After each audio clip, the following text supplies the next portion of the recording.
Hello बच्चों, मैं अश्विनी कुमार प्रसाद आप लोगों के सामने हूँ रैंकर्स के एपिसोड टॉपर स्टॉक को लेके।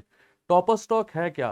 टॉपर स्टॉक उन लोगों की कहानी है, उन लोगों की जर्नी है जिन्होंने अपनी कड़ी मेहनत से बीएचयू, डीयू, एयू जैसे एग्जामों को तोड़ दिया है।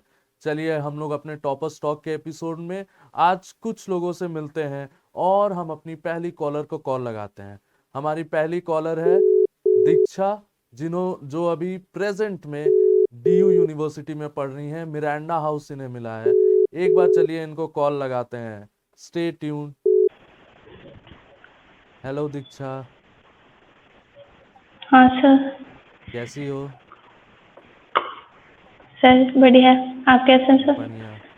और बताओ, क्या चल रहा है? पसंद आ रहा है डीयू? हाँ सर, बहुत बढ़िया है। बहुत बढ़िया है। कहाँ पे हो, किस कॉलेज में हो, हमारे व्यूअर्स को बता दो। सर अभी तो डीयू के मिरांडा हाउस कॉलेज में है चलो, और वहाँ से फिर हिंदी ऑनर्स कर रहे हैं। अच्छा। और कैसी रही जर्नी, कैसी थी ये जो सर स्टूडेंट से डीयू के स्टूडेंट बनने का जो सफर है, कैसा रहा है? सर बहुत कुछ था, मतलब बहुत कुछ सीखने के लिए मिला। जर्नी तो स्टार्ट रैंकर्स एडू की ऐसे ही हुई। जब क्लास 12th कंप्लीट हुई फिर रैंकर्स के बारे में ऑनलाइन ही पता चला। फिर वहाँ पे एडमिशन लिया, बहुत सारे टीचर्स से मिले, सबकी मटेरियल्स, पढ़ाई वढ़ाई सब कुछ वहीं से हुई और टीचर से भी बहुत कुछ पढ़ाई के अलावा भी सीखने को मिला। और फिर लाइफ के चैलेंजेस को कैसे फेस करना है ये सब कुछ भी पता चला। कहाँ से बिलोंग करती हैं? सर बिहार के मधुबनी डिस्ट्रिक्ट से। तो आपको कभी ऐसा नहीं लगा कि यार मधुबनी डिस्ट्रिक्ट में रह रहे हैं, पता नहीं क्या होगा? कुछ वैसा डर नहीं लगता था? नहीं सर, बहुत ज़्यादा लगता था और ये चीज़ मेरे साथ तो बहुत ज़्यादा होती थी कि मतलब ये होता है कि सेल्फ बिलीफ थोड़ा कम था। मतलब बाकी स्टूडेंट को थोड़ा सा कॉन्फिडेंस होता भी है लेकिन मेरे अंदर इस चीज़ की थोड़ी कमी थी। लेकिन हाँ, मतलब फैमिली जो थी, मम्मी भी थी, वो भी बहुत मोटिवेट करती थी कि खुद पे भरोसा सबसे पहले करना होता है और उसके बाद अपने हार्ड वर्क पे भरोसा रखिए। आप जो भी मेहनत कर रहे हैं वो सबसे इम्पोर्टेंट है। तो वर्क से पीछे नहीं हटना है। डीयू सोचा था क्या आपने? हाँ सर, मतलब वो तो सपना ही था डीयू। तो फिर ऐसा क्या हुआ कि डायरेक्ट बीएचयू से उठ के इंसान डीयू चला जाता है? क्या होता है वो मोटिवेशन जो एक इंसान को पुश करता है? सर एक तो मेरे साथ ये था कि मतलब अच्छे टीचर से कनेक्टेड रहना, मतलब बहुत एक अच्छे जगह पे एक रेप्यूटेड कॉलेज से एक बढ़िया तरीके से अपनी पढ़ाई कंप्लीट करना। और कॉलेज लाइफ भी बहुत कुछ होती है तो वो सब भी चीज़ें हाँ, ये मतलब तो है। हमारे कोचिंग में भी वो ये तो सब है कुछ रियली। बताया हाँ, जाता है। ये तो हम भी कहना चाहेंगे कि यार कॉलेज लाइफ बहुत मस्त लाइफ होती है। तो कैसा चल रहा है कॉलेज लाइफ अभी? सर बहुत अच्छा, मतलब बहुत अच्छे फ्रेंड्स है, टीचर भी बहुत फ्रेंडली है यहाँ के, तो बहुत अच्छे से सब कुछ होता है। तो अभी एकदम सब कुछ परफेक्ट चल रहा है ना डीयू में? हाँ सर, सब कुछ बढ़िया। और फिर गांव में कैसा है सब कुछ? अब क्या होता है रिस्पॉन्स लोगों का जब आप गांव पहुंचती हैं? तो कुछ चेंजेस आए हैं क्या? हाँ, मतलब सबको ऐसा लगता है कि मतलब डीयू मिल गया। डीयू मतलब ऐसे सुना भी नहीं होता, मतलब ऐसे लोग सब सोचते हैं कि डीयू में किसका एडमिशन होता होगा, डीयू से कौन से बच्चे पढ़ते हैं। मतलब जब मेरा भी नहीं हुआ था, जब मैं तैयारी करती थी तो मुझे भी ऐसा लगता था कि मतलब वो स्टूडेंट्स कैसे दिखते होंगे, क्या खाते होंगे जिनका मतलब एडमिशन इंसान डीयू में होते हैं होता है। बस। आपके जैसे मेहनत करने वाले इंसान होते हैं, और कुछ ऐसा नहीं है कि कुछ एक्स्ट्रा खाते हैं। हाँ। तो ऐसा है कि और कोई गांव में डीयू में पढ़ा है कभी, कि आप पहली निकली? नहीं, अभी तक तो कुछ ऐसा नहीं पूरे था, गांव में अभी फैमिली तक में डीयू भी कोई अभी नहीं तक कोई गया? नहीं। कोई कोई नहीं। नहीं गया? अरे वाह, ये तो बहुत अच्छी बात है। और फिर क्या ऐसा फाइनेंशियल स्टेटस है जो बैरियर है आजकल के बच्चों के लिए, कि आप नहीं जा सकते हैं बड़े नहीं कॉलेजेस? सर, ऐसा तो कुछ नहीं है। अभी तो सब कुछ मेरिट बेस्ड हो गया हुआ है, तो सब कुछ तो उसी पे, अगर बच्चे के अंदर खुद अगर टैलेंट है और वो हार्ड वर्क कर रहा है तो वो कहीं पे भी जाके आराम से पढ़ सकता है। वो पैसे बीच में नहीं आते, फाइनेंशियल कंडीशन तो नहीं आती है हाँ, बीच ये में। नहीं, ये आजकल के बच्चों का एक कॉमन क्वेश्चन है कि क्या financial status as a barrier है? तो नहीं, ठीक है, ये तो हम भी मानते हैं कि फाइनेंशियल स्टेटस अब बैरियर नहीं रहा है, जहाँ पे चीज़ें मतलब ऐसी है कि हाँ। मेरिट बेस हो गई हैं। तो आपको क्या लगता है कि क्या करना चाहिए और क्या नहीं करना चाहिए एंट्रेंस के दौरान, जब जर्नी अपना चल तो रहा होता है? सबसे इम्पोर्टेंट तो है मतलब अगर आप कहीं भी किसी भी कोचिंग से अगर पढ़ रहे हैं, जैसे मैंने रैंकर्स से क्लासेस ली, वहाँ की ऑफलाइन बैच पे थी, तो अगर कोचिंग में जितना कुछ कराया जा रहा है, कोचिंग वाले हमें जो मटेरियल दे रहे हैं, आप उसको भी अगर पूरी तरीके से कंप्लीट करते चलते हैं, उसको आप साइड नहीं करते हैं कि ऐसे बहुत सारी चीज़ों पे बहुत सारे रिसोर्सेज को कवर करने की कोशिश करते हैं, तो उससे बच्चे जितना एक कोई भी कोचिंग में जाइए और वहाँ पे जो आपको मटेरियल मिल रहा है उस पर फोकस करिए, टीचर्स जितना बता रहे हैं उनके अकॉर्डिंग आप चलिए, वो सफिशिएंट है। अच्छा, मतलब और कुछ ज्यादा करने की जरूरत नहीं है। आजकल लोग हैं कि 10 किताब उठा लेते हैं, पढ़ना स्टार्ट करते हैं। हाँ, हाँ, वो चीज़ें नहीं करनी है, हमें एक बुक पढ़नी है, उसको आप 10 बार पढ़िए और जितना कोई भी कोचिंग वाले वो सफिशिएंट मटेरियल दे रहे हैं और रैंकर्स ने भी बहुत अच्छी मटेरियल्स दी थी, मैंने उसको बहुत अच्छे से पढ़ा है, तो वो सफिशिएंट है। आपको क्या लगता है कि मतलब कितना अचीव कर लिया जाए तो डीयू एकदम पक्का है? आज के कम्पिटिटिव सिनेरियो में कितना अचीव कर लिया जाए तो डीयू जैसी यूनिवर्सिटी एकदम पक्की हो जाएगी? मतलब अभी तो मतलब जो भी पेपर था वो तो एनसीईआरटी बेस्ड था, तो मतलब जो भी सिलेबस है, सिलेबस को पूरी तरीके से कवर करना चाहिए। आप जो भी टॉपिक है उसको 10 बार पढ़िए, उसकी नोट्स बनाइए, उसको रिवाइज करिए, रिवीजन सबसे ज़्यादा इम्पोर्टेंट है, उसको करते रहिए और फिर सारी चीज़ों को ध्यान में रख के करना चाहिए हमें। हाँ, नहीं ये बात तो बहुत सही है। मतलब आपने अपनी सिलेबस कितनी बार खत्म की थी एग्जाम से पहले? सर मैंने तो मतलब 3-4 बार खत्म कर दी थी, तीन चार मुझे बार भरोसा ही नहीं हो रहा था मतलब। हाँ, मतलब एनसीईआरटी की जो बुक थी उसको मैंने पता नहीं कितनी बार पढ़ डाली थी। मुझे भरोसा ही नहीं होता था, मतलब कंटिन्यू लगे रहती थी कि बस पढ़ते रहना है, मतलब लाइन टू लाइन। मतलब मेरा ऐसा ये बिलीव नहीं था, मतलब स्मार्ट वर्क शायद मेरे से नहीं होता था, बाकी बच्चे करते हैं स्मार्ट वर्क, वो शायद मेरे से नहीं होता, तो मैं हार्ड वर्क करती थी। नहीं नहीं, ये उस तो पे फिर कोई भरोसा बात ही था नहीं मेरा। है। जहाँ स्मार्ट वर्क ना हो पाए वहाँ हार्ड वर्क हो, जहाँ हार्ड वर्क हो रहा है वहाँ स्मार्ट वर्क की हम्म। जरूरत ही नहीं। नहीं, ये बात तो हम भी मानते हैं। आपको आपने कितने दिन में निकाला था, या आपको क्या लगता है कि सेफ साइड क्या है? क्योंकि कुछ लोग एकदम एग्जाम से पहले आके बोलते हैं कि अब नहीं निकलेगा। तो आपको क्या लगता है सेफ साइड क्या है? कब से स्टार्ट कर देना नहीं, चाहिए? वो तो फिर काफ़ी एग्ज़ाम अगर आप लास्ट टाइम पे प्रिपरेशन स्टार्ट करते हैं तो वो काफ़ी प्रेशर हो जाता है। फिर प्रेशर जब ज़्यादा बढ़ जाता है तो हमें पता ही नहीं चलता है कि हमें क्या पढ़ना है, क्या छोड़ना है। तो हमें लगता है कि पहले से हमें प्रिपरेशन स्टार्ट कर देनी चाहिए। हमारा जब 12th बोर्ड आ जाता है, उस टाइम से ही, क्योंकि अभी सिलेबस मतलब सेम ही होता है, डीयू का जो सिलेबस है, सीयूईटी का और हमारा जो बोर्ड्स का सिलेबस है। तो उन दोनों को बैलेंस में करके थोड़ा-थोड़ा हमें पढ़ते रहना चाहिए। अच्छा, चलिए, कोई मैसेज ऐसा जो आप देना चाहें अभी जो प्रिपेयर कर रहे हैं बच्चे उन लोगों को? बस यही कहना चाहूँगी कि आप अपना पूरा हार्ड वर्क करें, उससे पीछे ना हटें और हाँ, जो बच्चे मेहनत कर रहे हैं उनको उनका रिजल्ट ज़रूर मिलेगा, डेफ़िनेटली मिलेगा और खुद पे भरोसा रखें, सेल्फ कॉन्फिडेंस भी बहुत ज़्यादा ज़रूरी है और फिर हाँ, टीचर्स के अकॉर्डिंग आप चलें, टीचर्स जो कह रहे हैं आप उनकी बातों को बिल्कुल ना भूलें, वो आपको बहुत अच्छे से गाइड करते हैं। रैंकर्स के भी टीचर्स ने मुझे बहुत अच्छे से गाइड किया और मैंने उनकी सारी बातों को ध्यान में रखते हुए अपनी प्रिपरेशन करी है। अच्छा, एक क्वेश्चन जो commonly as a female student लोगों के मन में आता है वो ये चीज़ है कि क्या जी। मतलब हॉस्टल ज़रूरी है क्या पढ़ाई को पूरा करने के लिए? क्योंकि फीमेल स्टूडेंट पहले ये देखते हैं कि हॉस्टल है कि नहीं, उसके बाद ये देखते हैं कि कॉलेज कौन सा है। तो आपको क्या लगता है कि मतलब बहुत ज़्यादा ज़रूरी है ऐसा, कि पढ़ाई कोप अप हो जाएगा बिना हॉस्टल के भी? नहीं, वो कुछ हद तक तो मतलब मैं भी ऐसा सोचती थी, बट कोई नहीं, पहले आप एग्ज़ाम की तैयारी करिए, आप कॉलेज आपको क्लियर करिए कि किस कॉलेज में आपको एडमिशन मिल जाए और फिर वो हॉस्टल का तो हो ही जाता है, आप हॉस्टल ले सकते हैं, पीजी ले सकते हैं, फिर कॉलेज में भी हॉस्टल्स होते हैं तो उसमें तो हो ही जाता है। चलिए फिर। उसके लिए पहले से मत सोचिए कि हॉस्टल मिलेगा या नहीं मिलेगा, पहले आप अपनी प्रिपरेशन कंप्लीट करिए, आप एग्ज़ाम दीजिए अच्छे से। चलिए, बहुत बहुत धन्यवाद आपका। आप हम लोग के साथ जुड़ी, बहुत बहुत थैंक यू। हो सकता है कुछ और लोग मोटिवेट होंगे आपकी बातों को सुन के। आपका हाईएस्ट स्कोर किस सब्जेक्ट में था और कितना था एंट्रेंस में?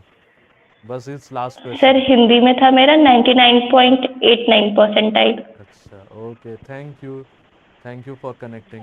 Thank you sir. Thank you. प्रणाम सर।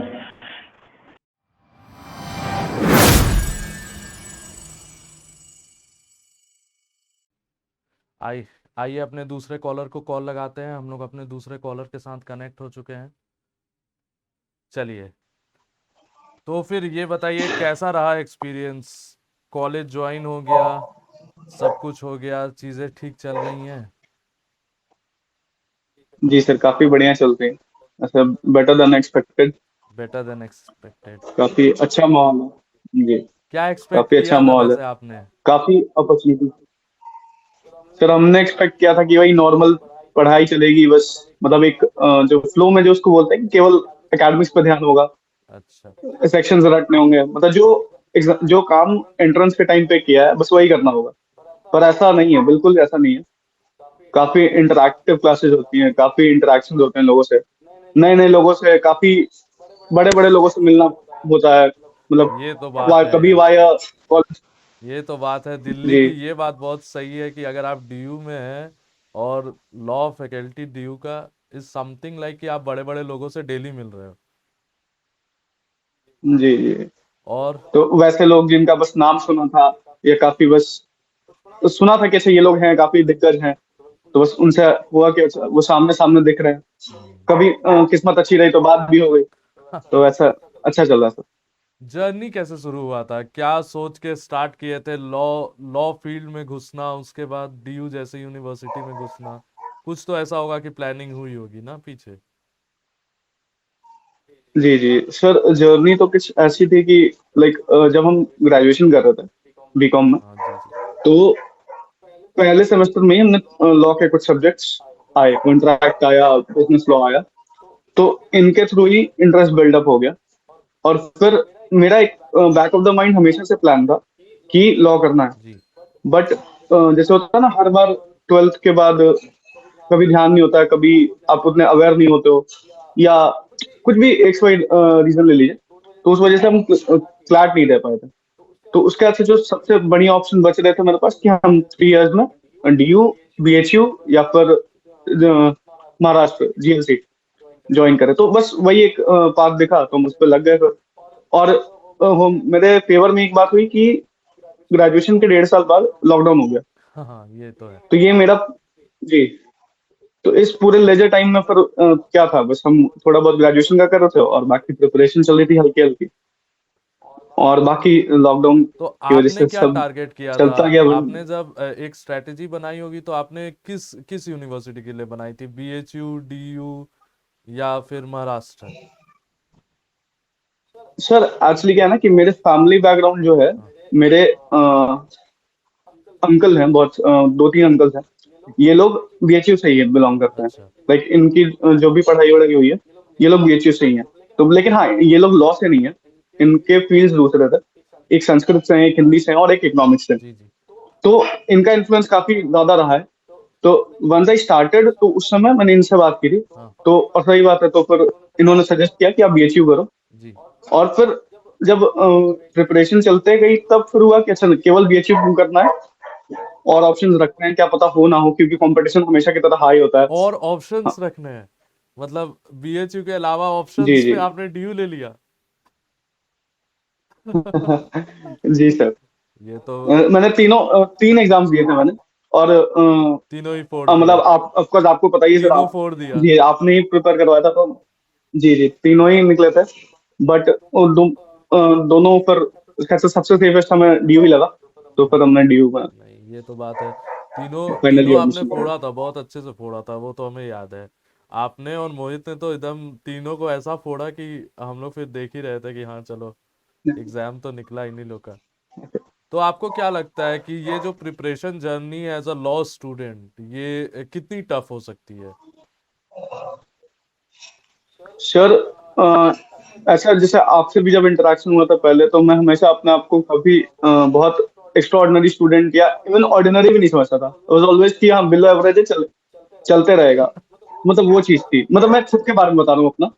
तो मैं अभी इससे जो निकला है कि जो प्रिपरेशन के बाद जो मेरा एक क्रक्स निकला है कि आपको बस लगे रहना है कुछ दिन तक, लाइक 3-4 महीने, 4 महीने इज मोर देन एनफ। हाँ और आप पास्ट ईयर्स पे फोकस करो, पास्ट ईयर्स पे फोकस करो, और गाइडेंस होती है सही टीचर की, तो फिर कुछ ज्यादा फर्क नहीं पड़ता है। मतलब यू कैन क्रैक इट, आप डेडिकेशन से लगे रहो, पास्ट ईयर देखो, एक पैटर्न्स आप बता देते हो जैसे, उस तरह से चलना है और फिर हो जाता है।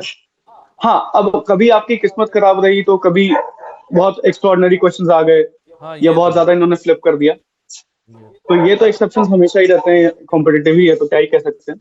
हाँ बट उतना हर एक क्वेश्चन स्ट्रेट लाइन मारने के लिए फॉर्मूला आते यही भी नहीं है, वो तो स्किप स्किप है। वाले जी जी, होते हैं। Correct correct. हाँ जी जी जी। तो मतलब एक स्ट्रैटेजी अगर कोई स्टूडेंट आज से शुरू करना चाहता है, जैसे आपको देखा और कह रहा है कि अब हम शुरू करना है, तो एक स्ट्रैटेजी क्या बिल्डअप मतलब होनी चाहिए उसकी? जी, हम तो यही कहेंगे सर कि पहले आप पास्ट ईयर कर लो, पहले पास्ट ईयर पहले देख लो, उससे एक आपको फेयर आइडिया हो जाता है कि क्या लेवल है क्वेश्चन का, हम्म, कैसे जाना है। फिर जब आप एक लेवल आपको पता चल गया कि हाँ ये चल रहा है, फिर उसके बाद अकॉर्डिंगली आप देखो कि कौन से क्वेश्चन आपके, कौन सा पोर्शन आपका वीक है। लाइक रीजनिंग, अगर आप बीएचयू टारगेट कर रहे हो तो रीजनिंग वीक है, मैथ्स वीक है, क्योंकि इनका पोर्शन बीएचयू में काफी ज्यादा होता है। जी तो जी, तो डिपेंडिंग ऑन योर कैलिबर आपका, क्योंकि हर का अपना अपना एक प्लस पॉइंट माइनस पॉइंट होता है, तो वो आप अपने हिसाब से देख सकते हो। बट फॉर श्योर हम जो सजेस्ट करेंगे कि आप पहले पास ईयर्स कर लो, फिर उसके बाद से एक आपको फेयर आइडिया हो जाता है कि आपको कहाँ गाइडेंस की जरूरत है और कहाँ आप खुद से कर सकते हो। अच्छा। और एक चीज और था कि ट्वेल्थ के बाद लॉ करना और ग्रेजुएशन के बाद लॉ करना, कुछ डिफरेंस जो आप महसूस कर रहे हैं खुद में? सर जैसे अभी बताया आपको थोड़ी देर पहले कि इंटरेक्शंस जो है हमारे स्टूडेंट से भी इंटरेक्शन हुए। कुछ दिन पहले ही हम लाइक मेट्रो में ट्रैवल करते, और एक तो है कि हमारी बिरादरी की पहचान है कि हम कोट पैंट में दिख ही जाते हैं हाँ लोगों में। ये तो है, तो लॉयर्स तो कहीं भी दिख जी, जाते तो कोट पैंट में, जी जी जी, तो जैसे कोट पैंट में दिखा, हम पहुंच गए, कह रहे मतलब कि लॉ फैकल्टी, तो he was like yes yes law faculty but, तो आई वाज लाइक डीयू, तो ही वाज लाइक नहीं not DU but from NLU हैं। एनएलयू दिल्ली। शिमला। अच्छा शिमला। ओके। जी जी, तो एनएलयू से था Shimla, I am not sure about Shimla, लेकिन एनएलयू एनएलयू बोला उसने। तो आज के डेट में वो कनेक्टेड है हमसे, सर इंस्टाग्राम पे। तो उनसे बात हुई तो उन्होंने बताया कि जब इन्होंने शुरू किया था लॉ, तो वो काफी वेगली शुरू किया था, लेकिन किन्होंने बोला, फिर इन्होंने शुरू कर दिया वैसा से। और अभी के टाइम में ही इज लाइक कि अच्छा देखते हैं क्या करना है। लेकिन जब हमारे बैचमेट से हमारी बात होती है, तो इनका एक प्रॉपर विजन है कि क्यों आए हैं ये, अच्छा। कि किस लिए आए हैं। और कंपेरेटिवली अपने पास टाइम भी कम होता है, हाँ उनके पास हाँ 5 साल है, हमारे पास 3 है। तो हमारे वाले जितने भी हमने मोस्टली जिनसे बात की है, तो उनका विजन काफी क्लियर है कि अच्छा अभी ये कर रहे हैं, फिर जुडिशरी में बैठेंगे, या फिर पापा का ऑफिस है वो देखना है। डिपेंडिंग की मैंने 2-3 तरह के लोगों से बात की, तो सबका अपना अपना ही है, क्लैरिटी आ लेकिन जाती है, काफी क्लैरिटी विजन क्लियर है। क्लैरिटी एंड जी, मैच्योरिटी। क्लियरिटी है हमारे वालों की। जी, करेक्ट। ठीक है। क्या आप जो सम अप करेंगे अपने जर्नी को, या आप अगर कुछ सजेशन देना चाहिए आज के प्रिपरेशन वालों को कि ये नहीं करना चाहिए, तो वो क्या रहेगा? सर वही जो आपने पहले कहा कि हर क्वेश्चन अटेम्प्ट करने के लिए नहीं होता है। अच्छा। आप सब कुछ नहीं पढ़ सकते हैं, जैसा ये भी आपने प्रिपरेशन के टाइम पे कहा था हाँ कि आप सब कुछ नहीं पढ़ सकते। जी ये तो बिल्कुल तो सही बात जो पहले, जी, तो कुछ चीजें जब सब पढ़ ही लोगे अभी, तो फिर लॉ करने टाइम पे है। क्या हाँ पढ़ोगे? ये तो तो वो ये चीज, तो आजकल के जी जनरेशन को समझना होगा, जो वो 100% सिलेबस के पीछे पड़ गए हैं ना। 100% कंप्लीट करो, 100% कंप्लीट जी करो। ये थोड़ा दिक्कत हमें भी आजकल जी जी लग रहा है कि सब कोई 100% कर रहा है कंप्लीट, और बनता 80% भी नहीं है। जी नहीं ठीक है। ये जी और सर, तो जो बस एक चीज हम वही। पूछेंगे आपसे कि जैसे बच्चों को हॉस्टल्स में बहुत दिक्कत होती है, क्योंकि ये मेन मेन क्वेश्चन है आजकल सबका, क्वेश्चन यही है कि सर हॉस्टल नहीं मिलेगा तो क्या करेंगे, क्या वहां रुकना है, क्या लौट जाना है, किया क्या जाए, लाइफ कैसी होगी बिना हॉस्टल सी के, और sir, hostel as a hostel student और बिना हॉस्टल के? सर ये तो कोई डिनाई नहीं कर सकता है कि हॉस्टल मिल जाए तो बहुत बढ़िया, हाँ मिल जाए तो बहुत बढ़िया, लेकिन नहीं मिले तो बहुत सारे अदर ऑप्शन होते हैं टू सरवाइव। ऐसा नहीं हो। और जहां तक ये बात है कि हम हॉस्टल नहीं मिला इसके लिए हम एक अच्छी यूनिवर्सिटी छोड़ दें, ये तो मेरी समझ के हिसाब से सही नहीं होगा। हाँ जी ये तो बिल्कुल। लाइक आप अपनी तरफ से पूरी कोशिश कीजिए, अपनी तरफ से पूरी कोशिश कीजिए कि आपको हॉस्टल मिले। आप फुल एफर्ट्स लगाइए, जो भी आपका जितने नंबर आ सकते हैं उससे 10 नंबर ज्यादा लाइए, लेकिन अगर मिल नहीं रहा हॉस्टल तो उसके लिए कुछ कोई कर नहीं सकता है। द थिंग इज कि आप लगे रहो। और मेरा खुद ही मतलब पर्सनली हम अपना बता रहे हैं कि हमें तो हॉस्टल नहीं मिला, बट जो चीजें हैं कि हॉस्टल काफी लिमिटेड होता है, काफी लिमिटेड है। अब जब सोर्सेज ही लिमिटेड है उनके पास, तो आप जबरदस्ती केवल उस कारण से एक अच्छी यूनिवर्सिटी छोड़ दिया कि आपको रहने नहीं मिल रहा, अगर आपकी फाइनेंशियल स्टेटस उस हिसाब से नहीं है कि आप नहीं अफोर्ड कर सकते, तो it's a whole different thing. लेकिन सिर्फ इस लालच में कि अरे यार नहीं थोड़े पैसे बच जाते, हम एक यूनिवर्सिटी छोड़ दे, तो ये सही नहीं मेरे हिसाब से। बाकी आप कोशिश करते रहिए, अगर और मिल एक गया तो बहुत जनरल अच्छा, नहीं परसेप्शन मिला ये भी है कि तो does it affect the studies, hostel मिलना या ना मिलना? No sir, no no. देखिए हॉस्टल, जैसे मैं हॉस्टल, क्या मतलब आप कह रहे हैं कि कुछ बच्चे जो काफी अच्छा स्कोर करके आए हैं वो सारे एक जगह हो गए, तो आपको लग रहा है कि आपकी सराउंडिंग की वजह से आप बहुत हाँ अच्छा स्कोर कर लोगे ये आगे, हाँ बिल्कुल बिल्कुल। ये एक है। तो ये एक लेवल तक आपको हेल्प करता है, क्योंकि जहां इतने सारे लोग आए ना, और जैसे आपका एग्जाम क्लियर होता है तो एक माइंडसेट आपका वो भी हो जाता है, यार अब तो क्लियर हो गया। अब तो क्लियर हो गया। क्योंकि पर, जी, तो फर्स्ट सेमेस्टर में जो आपके पेपर्स आते हैं, जैसे हमारा जो पेपर आता है वो काफी लेंदी होता है, डिफिकल्ट होता है।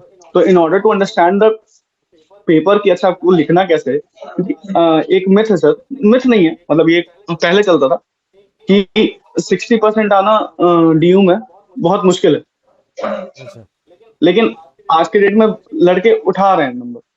क्यों उठा रहे हैं? और वैसे भी जो नहीं उठा रहे हैं क्योंकि बैक बहुत आती है, तो ये मतलब जो रेशियो है कि अभी भी लोगों की बैक बहुत ज्यादा आती है, फर्स्ट सेमेस्टर में आती है, फर्स्ट सेमेस्टर में, सेकंड सेमेस्टर में बहुत ज्यादा हाँ आती है। ये तो स्वाभाविक है, नया नया कॉलेज है, नया यूनिवर्सिटी, जी जी नया ट्रेंड, तो वो जी चलता जी है। जी जी जी जी। तो इसके बहुत सारे कारण हो जाते हैं कि लोग पास करने के बाद फिर उसी माइंडसेट में रहते हैं कि यार मेरे तो 300 ऊपर आ गए, मेरे तो 250 के ऊपर आ गए, तो उस वजह से पास हो जाएंगे। बट जो चीज है कि किसी एक कॉलेज में घुसना और फिर उसमें उसी लेवल से सरवाइव करना बहुत डिफरेंट चीज होती जी है। बिल्कुल। Like one can get into IIT, मतलब किसी भी तरह से, या तो उस पर्टिकुलर पीरियड में वो पढ़ के निकल गया, या तो फिर किसी कोटे से घुस गया, that's a whole different thing. लेकिन अंदर पास होना इज अ होल बहुत डिफरेंट थिंग। अलग जी। तो hostel, getting back to your question sir, कि हॉस्टल जरूरी है कि नहीं, मेरे हिसाब से नहीं है, क्योंकि आपके दोस्त, आप जो अपना ये बनाओगे, दोस्त बनाओगे, जो आपका सर्कल होगा वो बहुत वाइड होना चाहिए, बहुत अलग अलग टाइप के लोग मिलते हैं डाइवर्सिफिकेशन वहाँ। हो। तो सॉरी, हाँ, the correct word is diversity होनी चाहिए। तो और डाइवर्सिटी मिलती है, तो केवल हॉस्टल में अगर आप बंद के रहेंगे ना, तो ये भी एक इसका नेगेटिव पॉइंट नेगेटिव होता है पॉइंट। कि लोग अपने जैसों के साथ ही घूमते रहते हैं, तो आप ग्रो नहीं कर पाते। जी बिल्कुल, ये बात हम मतलब हम पर्सनली भी इसको एडमिट करते हैं कि ग्रो होने के लिए you need to have changes around you, जो आपको पुश हाँ, करता है यू ग्रो नीड टू होने। Have diversity. एक जी एक जी लास्ट क्वेश्चन के साथ हम लोग एंड करेंगे कि लास्ट क्वेश्चन मेरा ये है कि अगर ना हो तो फिर क्या करें? क्योंकि डीयू बीएचयू जिस तरह की आजकल भागा दौड़ी चल रही है, उसमें ऐसा है कि क्या जी। अच्छा कॉलेज ना मिलना सिनोनिमस है कि हम अच्छा जिंदगी या अच्छी लाइफ नहीं पा पाएंगे? क्या ये दोनों एक दूसरे से सिनोनिमस है? नहीं जी, बिल्कुल नहीं, बिल्कुल नहीं। आज कॉलेज मिल जाना, जैसे आज के डेट में अगर आप डीयू और बीएचयू भी अगर बोलते हैं, तो हमारे कॉलेजेस भी जो है वो बहुत ज्यादा अच्छे नहीं है, मतलब फ्रैंकली स्पीकिंग। आप 3 ईयर में बोलते हैं तो बहुत अच्छे हैं, लेकिन आप कंपैरिजन में आइएगा तो आप एनएलयू से कंपेयर कीजिएगा, जी फिर और कंपैरिजन कीजिएगा तो एनएलयू भी उतने अच्छे नहीं है, एनएलयू भी उतने अच्छे नहीं है। और फिर मतलब आप फिर वर्ल्ड वर्ल्ड वाइड चले जाइए, येल चले जाइए, हार्वर्ड चले जाइए, तो पॉइंट बीइंग कि कंपैरिजन का कोई एंड नहीं होता, आप कंपैरिजन करके हमेशा दुखी रह सकते हो। ठीक है, थैंक यू वेरी मच आपको कनेक्टेड रहने के लिए। और बहुत बहुत थैंक यू सर। धन्यवाद यार, और बहुत बहुत अच्छी बात है कि आप लोग और ग्रो कर रहे हो, इसी तरह ग्रो करते रहो। Thank you very much, thank you. Thank you. तो ये हम लोग के थे दूसरे कॉलर, जो कि ये बता रहे थे कि कोई भी कॉलेज मिले आपको परेशान नहीं होना है, आप केवल पढ़ने गए हैं और पढ़िए एकदम मन लगा के। कॉलेज मिले, हॉस्टल मिले, ना मिले, इससे परेशान होने की जरूरत नहीं है। आप बहुत कुछ कर सकते हैं जिंदगी में, लाइफ में बहुत कुछ है करने को। आप बस लगे रहिए दृढ़ इच्छा शक्ति के साथ।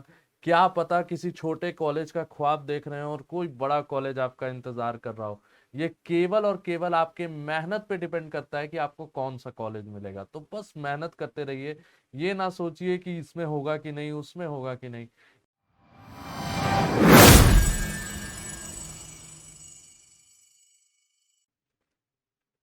हेलो, हम लोग के साथ तीसरे कॉलर जुड़ गए हैं। तीसरे कॉलर हैं श्रेयांश गुप्ता, जो कि बीएचयू में पढ़ रहे हैं। अब हम लोग उनसे बातचीत करेंगे। हेलो श्रेयांश, कैसे हो भाई? हेलो सर, प्रणाम। प्रणाम यस प्रणाम। सर, ठीक है। बढ़िया सब। Yes sir. कहाँ पे हो अभी? अभी तो सर घर आए हैं, विंटर वेकेशन हुआ है। अच्छा, विंटर वेकेशन में घर आए हुए हो तो अभी कहाँ हो? बच्चों को बताओ किस कॉलेज में अ, एडमिशन हुआ है। सभी लोगों को मेरा प्रणाम। मैं श्रेयांश गुप्ता, फिलहाल काशी हिंदू विश्वविद्यालय से सामाजिक विज्ञान संकाय में प्रथम वर्ष का छात्र हूँ। अच्छा, यार देखिए इनकी हिंदी इतनी शुद्ध है कि अब हम आपको क्या बताएं कि हिंदी में भाई साहब ऐसा मार्क्स ला देते हैं कि लोग देखते रह जाते हैं। आंख फटे की फटी रह जाती है। और इतनी शुद्ध हिंदी बोलना मतलब हम लोग के लिए भी कभी कभी थोड़ी दिक्कत हो जाती है, पर ये भाई साहब एकदम शुद्ध ही हिंदी बोलते हैं। तो कैसी रही जर्नी? कैसा रहा आपका ये यात्रा वृतांत टाइप से? बताता हूँ। हालांकि कुछ लोगों विद्यार्थियों की इच्छा होती है कि अपने बड़े विश्वविद्यालयों जैसे डीयू हुआ, बीएचयू हुआ या एयू हुआ, उसमें पढ़ें और अपने सपने को जो साकार करें। इसके लिए मार्ग में भी कुछ जो कठिन परिस्थितियां आती हैं, जैसे जो उससे विचलित नहीं होना है, बस मंजिल की ओर बस जो अग्रसर होना है, अपना जो हार्ड वर्क करिए, अपना जो प्रैक्टिस करिए, ज्यादा कुछ नहीं करना होता है इसके लिए। हाँ, हम मान सकते हैं ग्रामीण परिवेश जो उतना शिक्षित और साक्षर जो नहीं हो सकता है, लेकिन आप उस आगे इस परिवेश से निकल कर सीयूईटी परीक्षा अपना जो दे सकते हैं और आप अपने जो विश्वविद्यालय तक जो पहुंच सकते हैं। एक चीज हम पूछना बस चाहेंगे इसके लिए श्रेयांश, ये हर जी। किसी के लिए रेलिवेंट भी है कि क्या परिवेश एक बाध्यता है इस जैसी परीक्षाओं में, जहां आपका जो मेरिट नहीं है नहीं नहीं सर, वो एक कैटेगरी परिवेश है। की कोई बात परिवेश की कोई बाध्यता नहीं है। यदि इंसान चाहे तो कुछ भी कर सकता है। उसके लिए कोई परिवेश वो खुद से जो है डेवलप कर सकता है, खुद से जो विकसित कर सकता है। और कुछ लोगों का ये भी मानना है कि जैसे आर्थिक रूप से अगर आप कमजोर हैं तो फिर बड़े यूनिवर्सिटीज का ख्वाब नहीं देखना चाहिए। कुछ मतलब कुछ लोग इस तरह की धारणा रखते हैं। बहरहाल हम खुद एक मतलब मिडिल क्लास फैमिली से बिलोंग करते हैं, पर ऐसा है कि कुछ लोगों को हमने बोलते हुए देखा है कि यार डीयू का सपना नहीं देख सकते, बहुत महंगा है। बीएचयू का नहीं सपना देख सकते कि यार वहां जाके रहना बहुत महंगा है, सबको हॉस्टल्स नहीं मिलता। आप कितना इससे ताल्लुकात रखते हैं कि क्या ये चीजें ऐसी है कि होनी ही चाहिए इस तरह से? यदि कुछ माध्यम में यदि देखा जाए तो ये सब परेशानियां ना जो स्वाभाविक हैं, लेकिन इससे जो है इसका सामना करके जो हम आगे जो बढ़ा जा सकता है। अच्छा, मतलब ये आर्थिक रूप से मतलब कैसे इसको रोका जाए? कि रोका तो नहीं जा सकता एक तरीका से, पर फिर भी कैसे कम किया जाए ये जो धारणाएं बच्चों को हर एक बार हिट करती हैं। हर एक एक गरीब फैमिली का बच्चा होता है ना, हर एक बार यही सोचता है कि कर भी ले तो फिर क्या क्या एडमिशन हो पाएगा। तो आपको क्या लगता है इस पे कि ये क्या सोच सही है क्या बच्चों की? ये सोच ये सोच हालांकि उन लोगों की भी जो सही है, मगर जब वो विश्वविद्यालय पहुंचेंगे, विश्वविद्यालय उन लोगों को खुद ही ऐसा परिवेश दे देगा कि उनकी सोच को वहां पर जो बदला जाएगा। वहां पर जाकर बच्चा जो है एक्सप्लोर करेगा, वहां पर और जो विस्तारित होगा, उसके आप सोच में सोचने समझने की शक्ति में जो है बदलाव आएगा, चेंजेस आएंगे। जी बिल्कुल, ये तो हम भी समझ रहे हैं। आप क्या समझते हैं? और आप किस तरीका से इसको टैकल किए थे? मतलब किस तरीका से इसको इसको थोड़ा कम कैसे किया जाए? क्या ऐसा किया जाए कि जिससे हम लोग पढ़ाई के तरफ ज्यादा अग्रसर हो, ना कि इन बातों के ऊपर कि क्या करना है क्या नहीं करना है, क्या होगा ये सबको? व्यक्ति के अंदर यदि प्रतिभा रहेगी तो खुद ही जो निकल सकता है इन सब परिस्थितियों से। ये सब परिस्थितियां व्यक्ति की जो कुछ नहीं कर सकती हैं, बस और प्रतिभा और लगन होनी चाहिए। और हॉस्टल्स का क्या सिनेरियो है बीएचयू में? आप थोड़ा सा देखिए, मार्गदर्शन दे पाए यदि तो। अच्छा अच्छा मेहनत यदि आप करते हैं और आपके स्कोर यदि अच्छे होते हैं तो आपको हॉस्टल भी मिल जाएगा। और बीएचयू के हॉस्टल जो ज्यादातर बहुत सस्ते होते हैं, उसमें ज्यादा इतना तो है कि हाँ, एक मिडिल क्लास फैमिली जो है, वो उसमें जो अपने बच्चे को जो पढ़ा सकती है बीएचयू जैसी यूनिवर्सिटी में या डीयू जैसी यूनिवर्सिटी में, यहाँ के हॉस्टल के फीस भी जो बहुत कम होते हैं। तो हम बच्चों को ये ऐड करना चाहेंगे कि यार अगर प्रतिभा है ना, तो फिर कोई भी चीज बाध्यता नहीं है। अगर आपने अपने प्रतिभा से अगर आप पा लिए कुछ, तो फिर बाध्यता नहीं।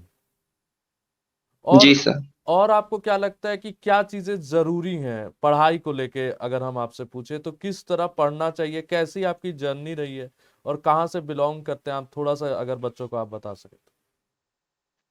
जी, मैं जो उत्तर प्रदेश के आजमगढ़ जिले से हूँ, आजमगढ़ जिले के एक छोटे से गाँव नियामा से हूँ, और मैं लोगों को ये बताना चाहता हूँ कि जो भी बच्चे यदि सीयूईटी की तैयारी कर रहे हैं, बस उसमें आप जो कंटिन्यूटी, सततता बस अपनाए रहिए। आप जो है अपने ड्रीम यूनिवर्सिटी की ओर जा सकते हैं, ज़्यादा कुछ नहीं करना है, बस परसेवरेंस, धैर्य की क्षमता बस होना बस चाहिए और कंटिन्यूटी हो। एक हाँ, डेली हम पढ़ें, डेली जो प्रैक्टिस करें, हम्म। ये नहीं कि एक दिन पढ़े और एक दिन जो छोड़ दिए। डेली डेली कुछ ना कुछ पढ़ते रहिए, और जितना पढ़ते हैं आप उसका एनालिसिस करिए। हाँ, तो इसके बाद यदि आप सीयूईटी एग्जाम में बैठते हैं तो हाँ, आपको लगेगा कि हाँ, हमारा एडमिशन जो हो सकता है। ये तो बात है कि मतलब डेली पढ़ना, कंसिस्टेंसी जो है, और धैर्य, धैर्य तो होना बहुत जरूरी है। बच्चे आजकल ये बहुत लैक कर रहे हैं कि धैर्यता है ही नहीं। ऐसा हो जा रहा है कि और बच्चे हाँ जी। सिलेबस नहीं देखते हैं, सिलेबस उनको समझ में नहीं आता और तैयारी करनी जो शुरू कर देते हैं। तैयारी ऐसे नहीं प्रारंभ किया, सिलेबस पहले देखना चाहिए, उसको पहले समझें, इसके बाद उससे जो रिलेट करें, इसके बाद जो है अपने तैयारी को जो अग्रसर हों। हाँ, ये बात भी सही है आपकी। सिलेबस देखे भाई, ये तो बात इतनी अच्छी है कि बिना हथियार देखे कि आपके पास क्या हथियार है, कूदिएगा अगर लड़ाई में, तो फिर तो जान जाने का मतलब खतरा है ही। आप जी किस सर। सब्जेक्ट से अभी वहां पे हैं? हमारा सामाजिक विज्ञान संकाय है और हमें जो सोशियोलॉजी और हिस्ट्री और पॉलिटिकल मिला है। अरे ये तो लगता है आपने यूपीएससी की धारणा बना ही ली है। जी सर। अच्छा, यूपीएससी की धारणा है। आगे क्या करना है, जी sir. UPSC? State PCS. State PCS, UPSC. ठीक है। नहीं, आपको बहुत बहुत शुभकामनाएं इस चीज की। पहले तो इस चीज की कि धन्यवाद सर। कहीं से भी देखिए, हम बच्चों को यही बताना चाहते हैं कि आप किसी भी परिवेश से आए, किसी भी जगह से आए, अगर आपने पढ़ रहे हैं ना, अगर आप पढ़ रहे हैं, तो फिर कोई भी एग्जाम निकालना आपके लिए एकदम हलवा है। आराम से निकलेगा, आराम से। बस आपको एक जो बताया श्रेयांश ने कि धैर्य रखना है। धैर्यता के साथ जब आप कंसिस्टेंसी को डाल देते हैं ना, तो ऐसा हो जाता है कि खीर में चीनी डाल दी गई। बस आपको वही काम करना है। और श्रेयांश, अगर हम आपसे पूछे तो कॉलेज लाइफ कैसा चल रहा है? ये बहुत इंटरेस्टिंग सवाल कॉलेज है। बहुत ही अच्छा है। आपको जैसा परिवेश चाहिए वो लोग वैसा जो आपको जो है बना देंगे। जिस तरह का आपको परिवेश चाहिए, आप जो जो बनना चाहते हैं, जो कुछ करना चाहते हैं, जिस फील्ड में आप, जिस सेक्टर में आप जो अच्छा करना चाहते हैं, वो सेक्टर, वो परिवेश जो आपको जो यूनिवर्सिटी जो देगी। और ऐसा आपको लगता है क्या कि गांव का होना एक डिसएडवांटेज है एज कंपेयर टू द मतलब जो सिटी स्टूडेंट्स हैं? जैसे कुछ ऐसे होते हैं स्टूडेंट जो थोड़ा हिचकिचाते हैं कि हाँ ऐसा है यह कि जो होता है, ये जो ग्रामीण परिवेश के विद्यार्थियों में जो ज्यादातर जो पाया जाता है, प्राय पाया जाता है, लेकिन यूनिवर्सिटी हमारे स्किल जो डेवलप करती है वहां पर, कुछ इतने स्किल हो जो स्टेज शेयर करेंगे, स्किल इतने हमारे अंदर जो है पर्सनालिटी डेवलपमेंट करेंगे कि हम इस वेजिटेशन से जो दूर हो जाते हैं। जी बिल्कुल बिल्कुल। नहीं, ये तो हम भी मानते हैं कि ऐसे ही कोई बाध्यता नहीं है। हमने खुद अपनी 5वीं कक्षा तक हमने गांव में ही पढ़ाई की है। बोरा लेके जाते थे हम लोग और वहीं बैठ के पढ़ते थे। उसके बाद ही शहर का रुख हुआ है। तो ये तो हमें नहीं लगता, हमें भी नहीं लगता, मतलब लगना भी नहीं चाहिए, किसी को नहीं लगना चाहिए कि ऐसा है कि ये कोई बाध्यता नहीं है। ये आपकी मेहनत होती है जो आपको कहाँ से उठा के कहाँ भी पहुंचा सकती है। और ये कोई बाध्यता नहीं है। हाँ, एक एक जो बच्चों का आजकल कॉमन क्वेश्चन है कि यार हिंदी अंग्रेजी मीडियम का कोई ऐसा एडवांटेज जो बच्चे एंजॉय करते हो, या अगर आप अंग्रेजी नहीं जानते हैं? नहीं, वहाँ पढ़ाई जो दोनों माध्यम में होती है, ऐसी कोई बात नहीं है। हिंदी मीडियम वाला भी लड़का जो अच्छा पढ़ सकता है इंग्लिश मीडियम की तुलना में, और इंग्लिश मीडियम वाला भी जो अच्छा कर सकता है। भाषा की बाध्यता जो है नहीं होनी चाहिए। भाषा भाषा की जो है, भाषा की बाध्यता, ये बिल्कुल श्रेयांश का सही चीज है कि भाषा की बाध्यता आजकल है भी नहीं। देखिए ऐसा है कि इंग्लिश इंग्लिश हम लोग इतना इंग्लिश इंग्लिश के पीछे पागल हो गए हैं, और वो ऐसा है कि हम लोग गुलाम रहे हैं, तो एक गुलामी की जंजीरों से हम लोग निकल नहीं पाए हैं। नहीं तो आप देखिएगा कि जब आप किसी एडमिनिस्ट्रेटिव सर्विस में घुसते हैं तो वहां पे जितने लेटर्स आपको मिलते हैं वो सब हिंदी में होते हैं, और जितने लेटर्स आपको जी ड्राफ्ट करने होते हैं वो सारे हिंदी में होते हैं। पर एक अंग्रेजी जो है हम लोग को थोड़ा बाध्य कर दिया गया है, या कहिए कि हम लोग थोड़ा इन्फ्लुएंस हो गए हैं। नहीं तो हिंदी हिंदी की जो ये भाषा है इसकी कोई बाध्यता नहीं है, आप और उन्मुक्ता और स्वतंत्र रूप से अपने विचारों को प्रकट कर सकते हैं। तो आपके साथ श्रेयांश बात करके बहुत अच्छा लगा। एक अंतिम क्वेश्चन जो हम आपके लिए छोड़ते हैं वो ये है कि क्या आपको कुछ ऐसा लगा कि ये चीज नहीं किए होते तो हो सकता है और बेटर होता? कोई एक टिप ऐसा जो आप बच्चों को देना चाहेंगे कि ये मत करना, क्योंकि करने के लिए तो सब कोई बताते हैं पर कोई ये नहीं बताता कि ये नहीं करना। देखिए, यूनिवर्सिटी आने के बाद लोग जो कॉलेज लाइफ में इतने ज़्यादा बिजी हो जाते हैं, इतने ज़्यादा उसको जो एंजॉयमेंट बना लेते हैं कि अपने लक्ष्य को जो भूल जाते हैं वहां पर जाते ही। बस ये रहे कि हाँ, जो है निरंतरता बनाए रहें अपने लक्ष्य की ओर, धीरे-धीरे जो अग्रसर हों। ये नहीं कि कॉलेज लाइफ में एकदम पूरा हम जो डूबे जाएँ, क्लब जॉइन करें, म्यूजिक क्लब जाएँ, डांस क्लब जाएँ, ये सब नहीं। यदि आपको जो आगे कुछ बड़ा करना है तो आपको निरंतरता अपनानी होगी, और जो धैर्य बनाना होगा, धैर्य के साथ ही जो आगे बढ़ना होगा। जी बहुत बहुत धन्यवाद श्रेयांश जी आपका। हम लोग इसी के साथ अंत करेंगे आपके साथ ये कॉल को। पर बहुत बहुत अच्छा लगा जी, कि आप जुड़े हमारे साथ। और जब आदमी किसी को पढ़ाया हुआ होता है और फिर वो हम कुछ अच्छा करता है जिंदगी में तो और अच्छा लगता है। तो हम लोग आशा करेंगे कि आप और आगे बढ़ें। और जी जी जी बताएं। आप लोग के सब सपोर्ट के लिए बहुत-बहुत धन्यवाद, यहाँ तक जी पहुँचाए। जी बिल्कुल। नहीं, देखिए एक चीज है कि टीचर एक गाइडेंस है।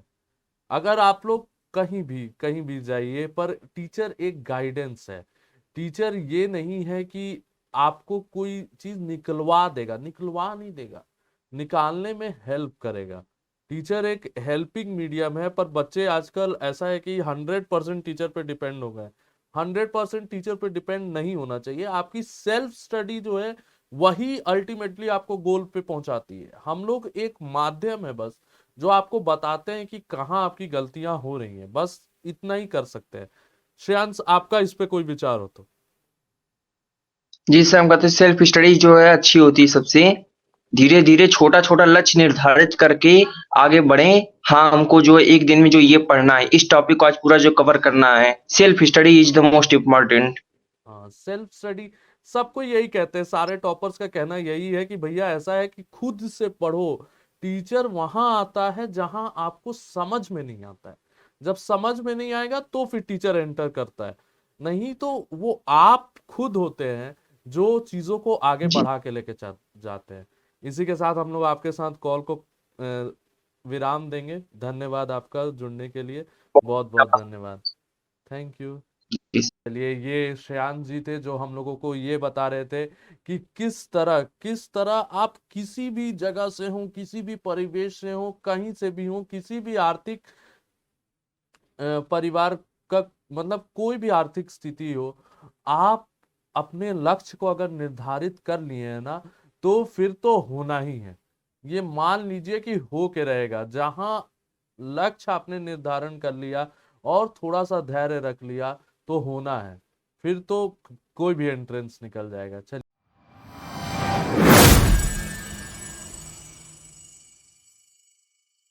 हम लोग के साथ हमारे चौथे कॉलर जुड़ गए हैं। ये सौरभ जायसवाल जी हैं। इनसे अब बात किया जाए। चलिए देखते हैं ये इनका क्या कहना है। Hello Saurabh, good afternoon everyone. कैसे हो? Hello sir. हेलो, ठीक हो सर? कैसे हो? ठीक हो सर? और पढ़ाई लिखाई कैसी चल रही है? सब बढ़िया चल रही है सर। थोड़ा हमारे व्यूअर्स को बताइए कि भैया आप कहाँ पे पढ़ रहे हैं और जर्नी क्या रही है आपकी यहाँ तक पहुँचने की। सर अभी मैं करंटली इलाहाबाद यूनिवर्सिटी में एडमिशन ले चुका हूँ। काउंसलिंग हो गई है सर, फिजिकल वेरिफिकेशन अभी बाकी है। और सर वहाँ तक पहुँचने में आपका और कोचिंग का बहुत बड़ा हाथ रहा है सर। आ, बहुत हेल्प मिली आप लोगों से। किस कोर्स में है बच्चों को बता दीजिए, क्योंकि आप जिस कोर्स में है उसके लिए इतनी मारा मारी है कि बीए एलएलबी में बीएचयू का जो कोर्स है या जो भी यूनिवर्सिटी का कोर्स है, 600 में 573 फर्स्ट कट ऑफ चला गया। मतलब यस सर, हम खुद बहुत हाई शॉक गया था इस थे बार। कि ये कैसे हो गया। ये सौरभ जायसवाल जी और एक और स्टूडेंट है हम लोगों का, वो लोग दोनों बीए एलएलबी को ज्वाइन किए हैं। मतलब 573 का कट ऑफ ऐसा हुआ कि हम लोग का खुद सर चकरा गया। 600 में 573 का कट ऑफ, पहला कट ऑफ। अब तो ऐसा हुआ कि मतलब सोचना पड़ रहा था कि क्या किया जाए क्या नहीं किया जाए। क्यों सौरभ? यस सर, लग रहा था कहीं एडमिशन नहीं हो पाएगा, इतना हाई कट ऑफ है। एयू का भी बहुत हाई चला जाएगा। तो बताइए भाई, जर्नी बताइए अपनी, बच्चों को थोड़ा इंस्पायर हो, क्योंकि कट ऑफ देख के तो सबका हालत खराब था। यस सर, मैं सर मई में ज्वाइन किया था कोचिंग क्लास अपना रैंकर्स। फिर उसके बाद रेगुलर क्लासेस चलती थी बढ़िया। रीजनिंग की चलती थी, मैथ्स की चलती थी, लीगल की चलती थी, इंग्लिश की चलती थी, जिसमें सर मेरा तो फेवरेट क्लास लीगल ही था जो आप पढ़ाते थे। तो टू बी ऑनेस्ट मैं तो सर एक दो क्लास स्किप भी कर देता था, बट सर आपकी क्लास में रेगुलरली करता था। थोड़ा बड़ा लेट हो जाता था क्योंकि हॉस्टल में रूम में हम लोग रहते थे बनारस में। तो वहाँ थोड़ा काम के कारण थोड़ा लेट हो जाता था, हाँ, पर मैं यही क्लास पे पहुंच यही जाता था जो 5 मिनट। जो पॉइंट है हमारा पूछने का, वो यही है कि आप किस बैकग्राउंड से आते हैं। जनरली आदमी जब पढ़ाता है तो ये सारी चीजें नहीं पूछता है कि आप किस बैकग्राउंड से हैं, क्या है। Yes sir. पर हम जरूर ये जानना चाहेंगे कि क्या बैकग्राउंड है और कितनी परेशानियां होती हैं। कोचिंग तो is always there to support you, but फिर भी एक स्टूडेंट के पॉइंट ऑफ व्यू से कितनी परेशानियां होती हैं to cater this type of exams. Sir पहले तो हम लोगों को वहाँ रूम ढूंढने में बहुत ज्यादा प्रॉब्लम होता है, ये रूम तो हॉस्टल ये तो सबको बिल्कुल अपने। सही बात है भाई, पहले आओ उसके बाद रूम ढूंढो। यस सर, बहुत ज्यादा ढूंढने में प्रॉब्लम होती है, उसके बाद भी अपने अकॉर्डिंग मिलता है नहीं मिलता है। अगर उससे उसमें भी जैसे हम लोग अगर वेज है नॉन वेज है, अगर वेज है तो प्रॉब्लम तो होगी ही, क्योंकि ज्यादातर हॉस्टल्स में हाँ जी जी। नॉन वेज रहता है। तो मेरे साथ तो ये प्रॉब्लम हुआ था सर कि वेज हॉस्टल ढूंढने में थोड़ी प्रॉब्लम हुई थी। पहले तो सर मैं रूम में रहता था, हम लोग एक दो लोग थे और भी थे, वो लोग अ, किसी और कॉलेज जाते तो हम लोग साथ में मिलके बनाते बनाते थे। पर फिर उसके बाद जैसे जैसे एग्जाम पास हुआ हम लोगों को थोड़ा मेरे को लगा कि नहीं, अब ऐसे में टाइम ज्यादा वेस्ट हो रहा है बनाने बनाने में, तो हॉस्टल ले लिया जाए। तो फिर मैं पहले तो सर मैं बीएचयू के आसपास रहता था, फिर हॉस्टल ढूंढते ढूंढते मैं दुर्गा कुंड के पास चला गया। 1 किलोमीटर शिफ्ट हो गया हॉस्टल ढूंढते ढूंढते। हाँ और जैसे हर टाइम हम ये जानना जरूर चाहते हैं कि ताकि उन लोगों को मोटिवेट कर सके जो किसी वजह से पढ़ाई छोड़ देते हैं, वो पढ़ना छोड़ देते हैं कि या इकोनॉमिक बैकग्राउंड हो, फाइनेंशियल के वजह से, या इस वजह से कि उतना बड़ा सपना हमें देखना ही नहीं है। बहुत सारे स्टूडेंट को हमने ये भी बोलते हुए सुना है कि यार कोई भी कॉलेज मिल जाए, हमें सपना देखना ही नहीं है, बड़ा सपना का जरूरत ही नहीं है, हमें कोई भी कॉलेज मिल जाए। तो उस पे थोड़ा हम चाहते थे कि अपने बच्चे उस चीज को मतलब मोटिवेट हो कि हाँ नहीं ठीक है, हम कर सकते हैं। फिर सर हम लोगों को कभी हिम्मत नहीं हारना चाहिए, क्योंकि सर अगर हम लोगों की इकोनॉमिक कंडीशन अगर खराब भी है तो इतने अभी मटेरियल्स, स्टडी मटेरियल्स ऑनलाइन हम लोगों को मिल जाते हैं कि हम लोग बिना कोचिंग के अपने घर पे बैठ के हम लोग हाँ, तैयारी कर सकते हैं यूट्यूब वगैरह से। देखिए कोचिंग पे हम एक क्लैरिफिकेशन सबको देना चाहेंगे कि we are just here to help you. ठीक है, पढ़ना तो आप ही को पड़ेगा। हम लोग आपको ऐसा नहीं हो सकता कि मतलब एकदम सब कुछ स्पून फीडिंग नहीं की जा सकती। और लॉ जैसे एग्जाम की तो बिल्कुल स्पून फीडिंग नहीं की जा सकती। ये तो सौरभ खुद ही एग्री करेगा इस बात पे कि यस इसकी स्पून फीडिंग नहीं हो सकती। Coaching is just a mentor. जब आप पढ़ के आए हो, हम लोग गाइड कर देंगे आपको कि हाँ भाई ये सही डायरेक्शन है, आप चले जाओ। We are like sign boards पर रास्ता आप ही को चलना है, रास्ता हम लोग थोड़ी जो चल पाएंगे। और एक चीज हम सौरभ से पूछना चाहेंगे कि क्या ये डिफरेंस क्रिएट करता है कि आप बीएचयू में हो कि एयू में हो?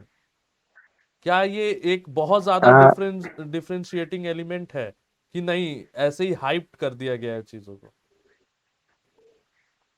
सर बहुत ज्यादा तो नहीं, पर सर डिफरेंस तो है सर। बीएचयू का थोड़ा सा, बीएचयू में अगर जाएंगे तो थोड़ा माहौल अच्छा मिलेगा हम लोगों को, और उसमें और भी ज्यादा बेटर डिसिप्लिन तरीके से पढ़ाई होती है। डिसिप्लिन का ज्यादा सर उसमें है बीएचयू में। ऐसे पढ़ाई को लेके, कोर्स स्ट्रक्चर को लेके ऐसी कोई अंतर? सिलेबस तो सर लगभग लगभग सेम ही है। और वैसे तो अभी तो मैं खुद ही ज्वाइन नहीं किया हूं सर यूनिवर्सिटी, तो उतना पता नहीं है कि कैसा होता है पढ़ाई अभी। पर बस सर जो सीनियर्स हैं उनसे पूछ के पता चला है कि बहुत अच्छा पढ़ाई होता है। रेगुलर क्लासेस चलती हैं एयू में भी। हमारा पर जहां सर तक फिर भी बीएचयू जाना मानना चाहता है। है कि जैसे जुडिशरी के पॉइंट ऑफ व्यू से जब हम लोग देखते हैं ना, सबसे पहले जब कोचिंग को ज्वाइन करके देखा जाता है ना, देन एयू सुपरसीड्स।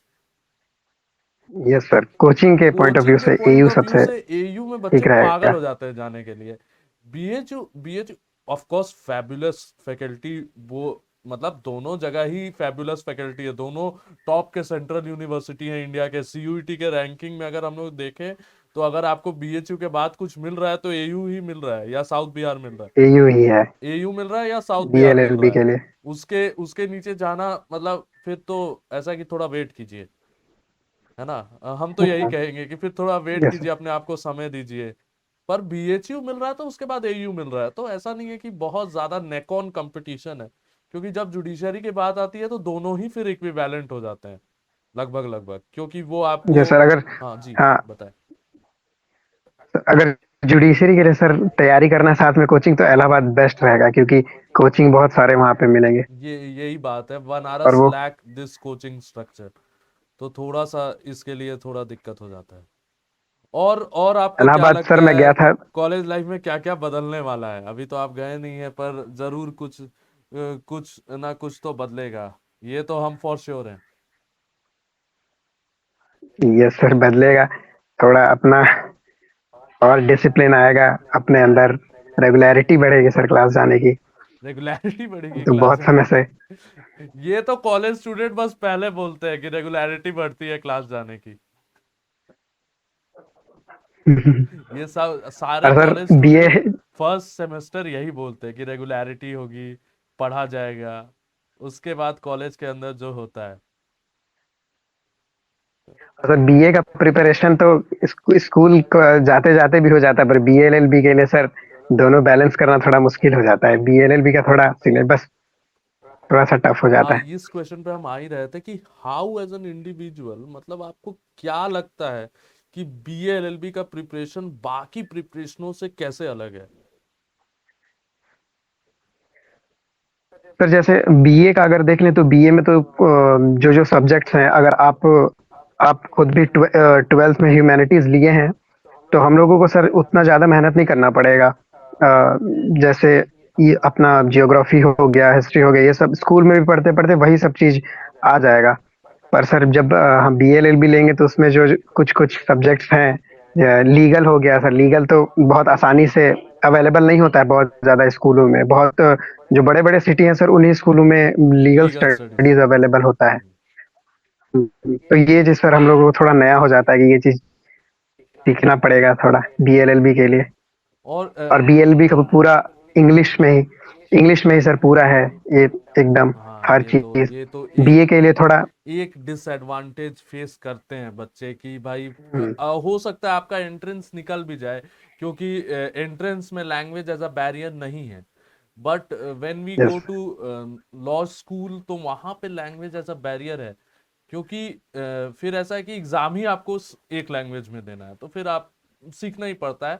और इतना हार्ड नहीं है इंग्लिश सीखना। We will take different class on this कि क्या इसका इंग्लिश का सिनेरियो है, पर ठीक है। आपकी पढ़ाई किस मीडियम से हुई है? English medium, Hindi medium? Sir, मेरी तो पढ़ाई इंग्लिश मीडियम में हुई, तो मेरे को ज़्यादा प्रॉब्लम नहीं हुई। बट हमारे साथ एक दो बैचमेट्स थे, उनकी पढ़ाई सर हिंदी मीडियम से हुई थी, तो थोड़ा सा उनको प्रॉब्लम होता था। तो उनसे डिस्कस करके पता चलता था कि उनको हो रहा है प्रॉब्लम हिंदी मीडियम से। जी बिल्कुल। और आप क्या कहना चाहेंगे स्टूडेंट्स को कि भाई करना क्या है वो सबको ही बता रहा है, हम जिस चीज पे फोकस कर रहे हैं कि क्या क्या नहीं करना चाहिए किसी बच्चे को while डूइंग द प्रिपरेशन।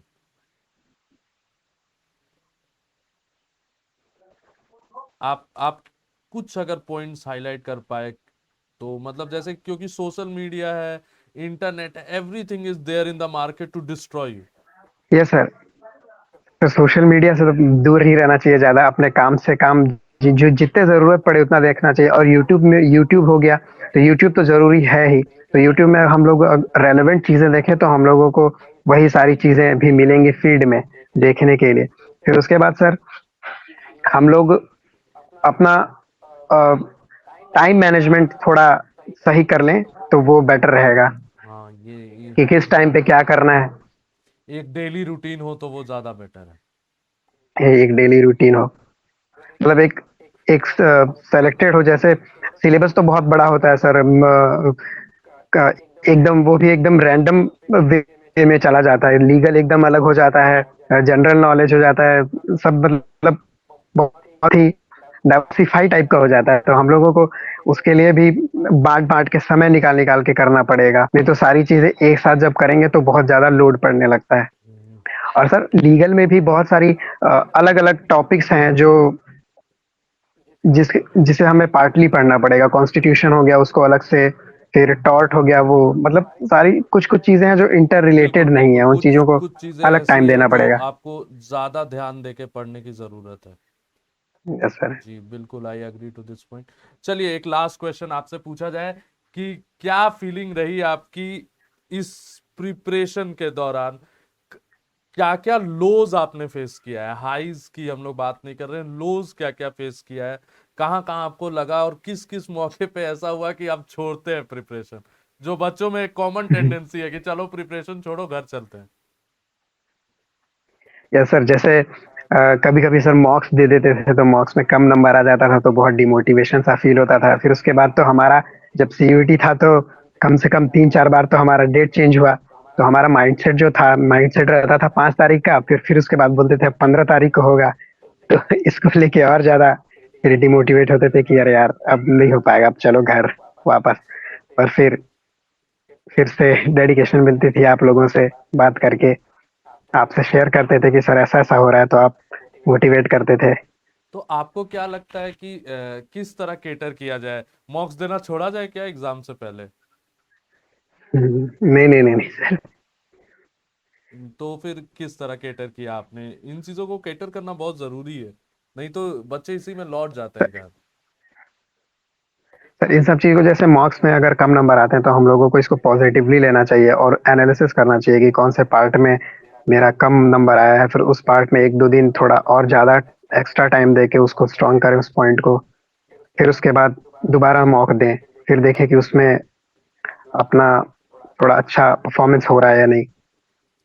मतलब मॉक्स को अच्छे से एनालाइज करें, दे दे के डिमोटिवेट नहीं हो। थैंक यू सौरभ, आपको कनेक्ट करने के लिए वेरी वेरी थैंक यू।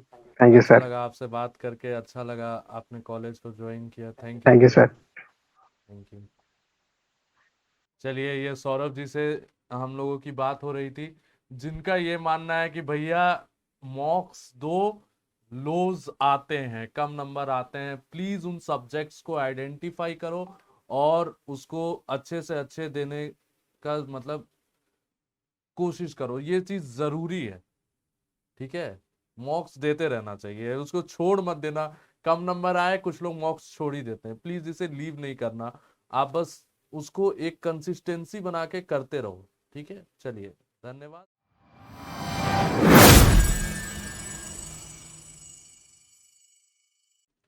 चलिए हमारे कॉलर जुड़ गए हैं भाई ओम जी, ये सीधे बीएचयू से जुड़े हैं आज लगता है।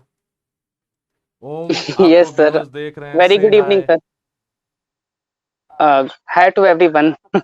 Good evening, everyone. Good evening, good evening. ये तो लगता है सीधे बीएचयू से जुड़ गया है। और भाई कैसे हो? Yes, sir. Absolutely fine, sir. आप बताइए। बढ़िया बढ़िया, ये तो सेंट्रल ऑफिस की बिल्डिंग दिख रही है लगता है पीछे। हाँ, एक्चुअली यहाँ 2 से 3 एक मीटिंग थी, वो मीटिंग में अभी अटेंड करना था, उसके बाद अब फ्री हुए। अच्छा अच्छा। जेंडर इक्वलिटीज पर एक मीटिंग थी यहाँ पर, अच्छा, उसी और में बताओ पार्टिसिपेट कैसा किया चल था। रहा है सब बीएचयू का? सब बढ़िया है सर, बस आप ही लोगों का साथ था, फिर आज यहाँ पर आ गए, कॉलेज तो लाइफ फिर तो कैसी कट अच्छा रही ही है है? काफी। बहुत बहुत बढ़िया है, डेफिनेटली बहुत बढ़िया है, बहुत बढ़िया है। डेफिनेटली बहुत बढ़िया है। सब्जेक्ट्स हाँ बता दीजिए बहुत व्यूअर्स को, अपना थोड़ा सा intro. Okay okay sir. Myself Om Pandey, I am currently in BHU BA second year, and my subject combinations are Russian honors, English, and travel tourism management. बाप रे भैया, रशियन And पढ़ने लगे? apart from this, I am pursuing diploma in German language, Jyotish, like astrology, and violin as well. So three देखिए ये diplomas are going on बात, currently. 6 subject पढ़ रहे So हैं एक ये साथ। यस डेफिनेटली, ये BHU की बहुत बड़ी खासियत है कि आप जितने वैरायटी ऑफ इंटरेस्ट है आपका, जो भी मतलब पर्सनल हॉबी है, आपको वहाँ प्लेस मिलेगी। इसके लिए आप आइए एक बार, जी बिल्कुल। आपको उसकी प्लेस मिलेगी। ये ये तो देखिए, ये एक चीज है जो हम पर्सनली बीएचयू के बारे में फील करते हैं कि एम्पल स्कोप है आपके पास, आप जो करना हाँ, चाहते हैं, आप जो भी करना चाहते हैं, वॉट अगर एवर आपको म्यूजिक में इंटरेस्ट है, हाँ, अगर आप यू कैन मतलब ऐसा परस्यू, यू कैन स्विमिंग गो करना फॉर। चाहते हैं, स्विमिंग का अलग कोर्स चल रहा है, तो ये चीज। हाँ, वो प्रॉपर फैकल्टी है उनकी अपनी। हाँ, फैकल्टी है उनकी अपनी, वही वही मतलब ये चीज अच्छी है। तो फिर भाई कैसे सोचा तुमने, रशियन के बाद अब जर्मन, अब एक दो और लैंग्वेज लोगे क्या? अभी सर देखिए, अभी तो जर्मन का सर्टिफिकेट कोर्स कर रहे हैं और रशियन ऑनर्स ही है, तो अच्छा, फिर फर्दर देखते हैं आगे। आगे और लैंग्वेज का प्लान है? हाँ, अगर ऑप्शन रहा और अगर यही MA कंटिन्यू करते हैं, हम डेफिनेटली करेंगे ही, अगर का तो क्वेश्चन ही नहीं है। अगर MA कंटिन्यू करते हैं तो फिर हम लैंग्वेजेस में और भी जाएंगे। I will go for French as well. वाह, ये तो ऐसा होगा कि लगता है कि सारे लैंग्वेज सीख के बाहर निकलने का इरादा है उनका। डेफिनेटली ये तो है BHU में, अगर आप एंटर कर गए हैं तो you will get vast scope. अगर आपका कोई इंटरेस्ट है कि आपको लैंग्वेज सीखनी है, म्यूजिक सीखना है, पोएट्री, डिबेट, व्हाटएवर, आपके पास ऑप्शंस मिलते जाएंगे। आप एक्टिव रहिए, आपको ऑप्शंस मिलेंगे यहाँ पर, ओम, एक और चीज आपका ट्रैक पूछना, बिल्कुल चेंज हो सकता है। एक चीज पूछना चाहेंगे कि जर्नी कैसी रही, प्रिपरेशन जर्नी, जहां पे लोग को यस दिक्कत होती है? यस सर, एक्चुअली 2020 में हमने, मतलब 2021 में हमने रैंकर्स को ज्वाइन किया था, और कि उस वक्त डिसाइड हुआ कि प्रॉपरली हम BA परस्यू करेंगे एज माई करियर ऑप्शन। हम आर्ट्स में जाएंगे साइंस के स्ट्रीम के बाद। सो बस एक रैंडम की हमने रैंकर्स का, हमने एग्जैक्टली रैंकर्स के बारे में पहले सुन रखा था। हमारे एक भैया थे, उन्होंने हमें सजेस्ट किया था कि यू कैन गो देयर। और फिर रैंकर्स में एडमिशन लेने के बाद सबसे बेस्ट पार्ट रहा जब आप हम लोगों से इंट्रोड्यूस हुए। We got to introduce your, जब आपका इंट्रोडक्शन हमें मिला कि आप हमें पॉलिटिकल साइंस और लॉ और लीगल सब कुछ पढ़ाएंगे, तो that was the best part. और डेफिनेटली सर, रैंकर्स में आना और आपसे इंट्रोड्यूस होना वाज वेरी डिफरेंट। और उसके एसके, अपार्ट आप एक लौटे, एक बात और ऑनेस्टली हम कहेंगे कि आप एक लौते ऐसे टीचर थे जो हमारी जर्नी की वेरी बिगनिंग से लेकर के हमारे एग्जाम के लास्ट डेट, जब एग्जाम हमने दे के हम आ गए हैं, उसका असेसमेंट करने तक आप हमारे साथ थे कि तुमने कैसा परफॉर्म किया है, वो तक। हाँ भाई डेफिनेटली, देखो, अगर हमें जो सुन टीचर रहे हैं, टीचर की जो जरूरत होती है ना, वो वहीं पे होती है कि तो बच्चा हम जब लोग लो पेपर दे फेस के कर आके रहा है, घबरा रहे थे। बच्चा जब लो फेस बिल्कुल, कर रहा है तो टीचर पुश करे उस टाइम। हाँ, हम लोग घबराते थे जिस समय की प्रिपरेशन क्या होगी, कैसा होगा, कहाँ से क्वेश्चंस आएंगे, क्या स्कोप रहेगा। उस टाइम पे आपका साथ रहना, और आपने एक्स्ट्रा क्लास प्रोवाइड की अपनी तरफ से कि आप ड्यूरेशन के बाद भी हमारे साथ थे, कि वो कि अगर हमारे सॉल्व प्रॉब्लम्स है, डाउट्स हैं, तो उसको सॉल्व करने के लिए। और उसके अपार्ट एग्जाम की सुबह जिस दिन पेपर है और पेपर खत्म होने के बाद हमारा असेसमेंट करना है कि हमने परफॉर्म कैसा किया, अब बी रिलैक्स। ये वर्ड हमें आज भी याद है कि जब पेपर दे के आया था, आपने कहा अब रिलैक्स हो जाओ, अब जो भी होगा वो रिजल्ट पॉजिटिव ही रहेगा।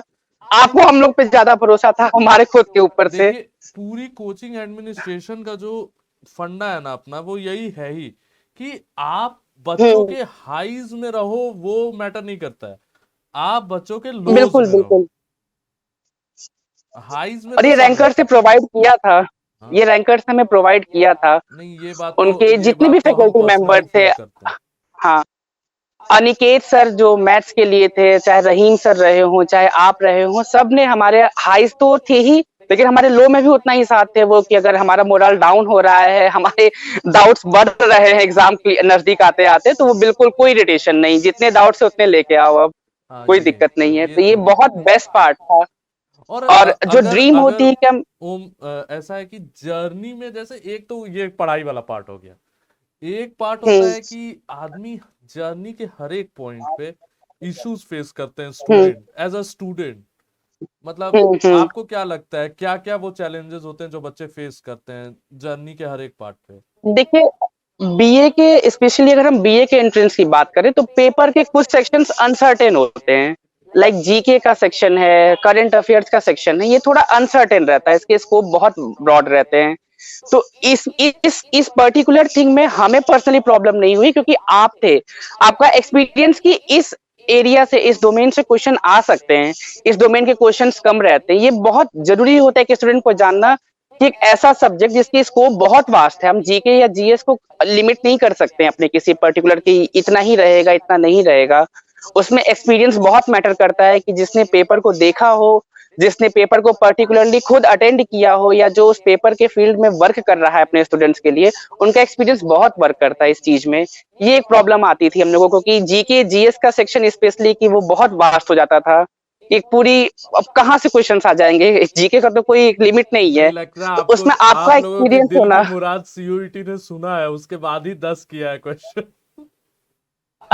नहीं, हमारे टाइम का तो पैटर्न चूंकि बिल्कुल डिफरेंट था, हाँ। तो इस वजह से हमारे पर्सनली इशू ये थे कि जीके और जीएस का सेक्शन कैसे आप फेस करना व्यूअर्स को होगा। बता दें कि ये लोग एनटीए का पेपर फेस किए थे। एनटीए का बिल्कुल। Paper was like hilarious. वो क्या पेपर सेट किया था, पहला पेपर सेट किया था और कुछ भी सेट कर दिया था। हाँ बिल्कुल, क्वेश्चन का कोई डोमेन भी फिक्स नहीं था, और बस हम लोग प्रिपेयर थे कि हाँ जितने सर ने बताया है, जो पढ़ा है, अब चले जाओ उसके आधार पे, whatever will happen will see. NTA का paper was very tough, let me tell you. No pattern, nothing. They have done just the hilarious job what they could do. मतलब क्या किए थे वो लोग ही जानते हैं, पर बच्चों ने फेस किया था वो पेपर, वो काबिले तारीफ थी। मतलब टीचर्स को भी बैठाया जाता ना तो 2 बार सोचना पड़ता पेपर सॉल्व करने में। हम तो इससे एग्री करते हैं भाई कि ये सर, अगर वो हम भी पेपर तो बैठे था। होते एग्जाम में तो हम भी 2 बार सोच रहे होते कि होगा कि नहीं होगा। वो पेपर हिलेरियस था, कुछ भी पूछा गया था। उसके बाद सीयूईटी ने थोड़ा मैनेज किया है सिचुएशन को। इस बार का पेपर थोड़ा एज अ ट्रेंड वाइज आया है तो थोड़ा ठीक था।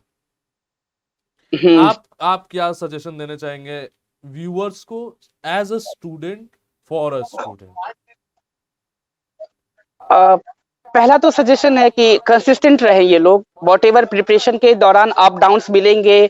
और दूसरी चीज होती है कि जब हम इंटरफेयर जिन लोगों से करते हैं, कई हमारा मोरल डाउन करते हैं कि अरे नहीं होगा, बीएचयू बहुत बड़ी चीज है, ये सब नहीं।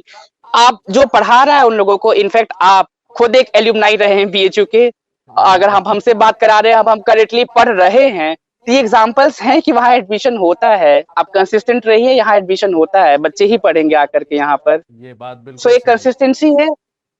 और दूसरा कि प्रीवियस ईयर पेपर का एक्सपीरियंस बहुत होना चाहिए, चाहे पैटर्न चेंज हो गया हो या ना हुआ हो, उनका डोमेन एक लिमिटेड रहता है कुछ सब्जेक्ट्स को लेकर के। तो आप उस पैटर्न को अंडरस्टैंड करिए कि हमारा डोमेन कहाँ तक जा रहा है, क्योंकि कंपटीशन है यहाँ। आपकी एक्सट्रीम नॉलेज से ज्यादा आप पेपर में कितना कर पा रहे हैं वो मैटर करेगा। सो ये 2 चीजें। और एक टीचर का एक्सपीरियंस बहुत मैटर करता है, एक प्लेस जहां से हम जान रहे हैं, हमारी गाइडिंग जो मेंटरशिप हो रही है, हमारा जो मेंटर है वो बहुत करेक्ट होना चाहिए। तो इस मामले में ये व्यूअर्स लकी हैं, so no need to trouble. बाकी 2 को आप फोकस करो कि आप कंसिस्टेंट रहो और अपना मोरल हाई रखो थैंक यू। एग्जाम के डेट तक, कि हमारा मोरल हाई रहे। लास्ट क्वेश्चन, कॉलेज लाइफ कैसी है? डेफिनेटली गुड, बहुत अच्छा है। आप सबसे अच्छा पॉइंट बीएचयू का जो इसकी डाइवर्सिटी है। कई बार होता है कि हम स्कूल लाइफ में ऐसे लोगों से इंटरेक्ट करते हैं जो हमारे एकदम अपोजिट थिंकिंग के, हमारी मैचिंग नहीं होती है उनसे, कई बार बच्चे सप्रेसिव फील कर जाते हैं। ये यहाँ पर नहीं है। आपकी जो भी डाइवर्सिटी है, आप जिधर भी जिस हॉबी से भी बिलोंग करते हैं, वॉट एवर आपका स्कोप है, आपको प्लेस मिलेगी यहाँ पर। हाँ, ये तो आपको जो भी पसंद है, no need to trouble about it, आपको उसकी प्लेस मिलेगी। तो एक बहुत बड़ी चीज है कि एक जगह पे हमारे इंटरेस्ट को प्लेस दी जाती है। हमें राइटिंग पसंद है, सिंगिंग पसंद है। एक स्टूडेंट है हमारे कॉलेज का, वो फीमेल वॉइस में गाता है, और वो परफॉर्म करता है स्टेज पे। स्पंदन So, ये स्पंदन is BHU there में for ही हो you. If सकता है। you have talent, Spandan is there for you. BHU. हाँ, तो ये अपने स्कूल टाइम में भी उसने ऑप्रेसिव फील किया होगा, लोगों ने टीज किया होगा, बट वो यहाँ परफॉर्म करता है लोगों के बीच में। सो दैट्स द ब्यूटी की कॉलेज की ब्यूटी स्पेशली BHU की है। और बाकी तो फिर जो भी हैं बच्चे वो तो खुद भी देख रहे हैं कि कैसा एटमॉस्फेयर, और सेंट्रल यूनिवर्सिटी तो है ही है थैंक यू वेरी अपनी। मच ओम, जुड़ने के लिए बहुत बहुत थैंक यू यार। और ओके थैंक यू सर आपको भी कि आप हमें याद करिए इस टाइम पर। ओके एंड जो भी व्यूवर्स हैं उनको भी ऑल द वेरी बेस्ट की आगे वो परफॉर्म करे और हम देखें उन लोगों को यहाँ पर, कि पता चले कि अच्छा अश्विनी सर के स्टूडेंट हो तुम भी। I want to meet them thank अगर वो कॉलेज आते हैं फिर तो। Thank you very much.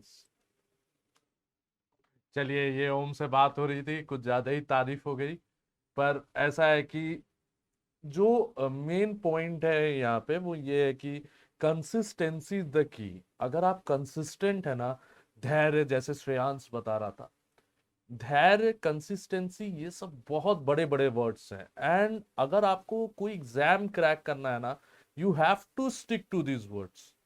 अगर आप इन वर्ड्स पे स्टिक नहीं कर रहे हो ना, तो फिर एग्जाम क्रैक करना बहुत मुश्किल है। ठीक है, thank you very much.